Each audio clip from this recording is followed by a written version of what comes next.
Hello, my name is Dr. Stanley Lang, and welcome to this video. And the topic is probiotics.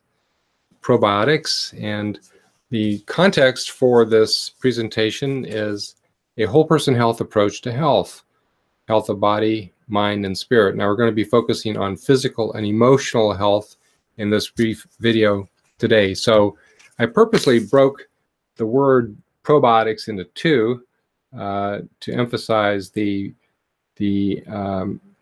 what the word actually means, which is doing something affirmatively good for your bacteria in your gut and identifying the bacteria in your gut that do good things for your body. We call those probiotics. And so taking extra bacteria that resupply the good bacteria that get damaged somehow is part of the probiotic strategy that we recommend for people who are interested in being as healthy as possible. Today I saw several patients who had issues that were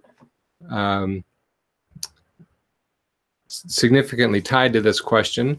One who brought up the question after the visit was completely over with, but had just come to mind that he needed to talk about this and was confused about it. So we talked about basically what the best way, in my experience, is to replace probiotic bacteria. But I also wanted to make sure that he understood that it was equally important to be avoiding the things that are damaging or destroying the good bacteria in your gut. It doesn't help nearly as much in terms of replacing the probiotic bacteria if you're taking in stuff on a daily basis that's damaging them at the same time. You may be killing off just as many new good bacteria as you're putting down there, so to speak. So the significance that we were talking about is that this particular person has a disorder that does affect how he thinks, and so he was interested in getting his biome in better shape, so to speak.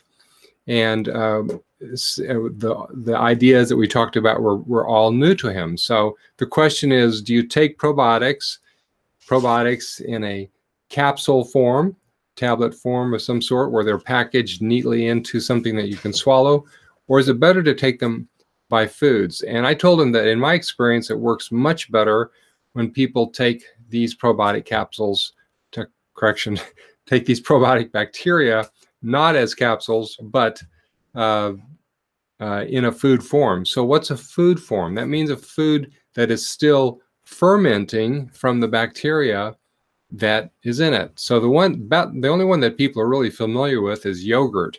Yogurt really isn't nearly the best probiotic source, particularly since the food industry has messed with it so badly.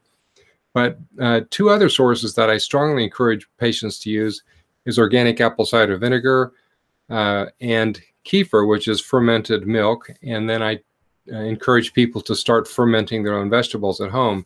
When you use all of these various sources, you can get very high levels of probiotic bacteria that have a very good chance of surviving the stomach.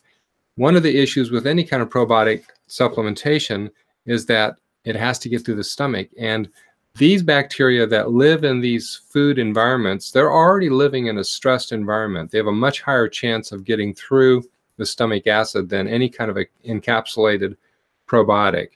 That's not to say that there aren't some good encapsulated probiotic products, but I think most of them are not nearly as effective, based on my experiences, as the food-based probiotics. So if you're interested in helping your mind function as well as it can, you have to be interested in your stomach being as good as balance as it can be in terms of the bacteria that are there.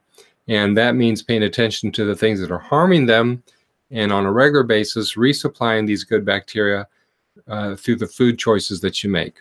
So I wish you well, God bless, and have a great day.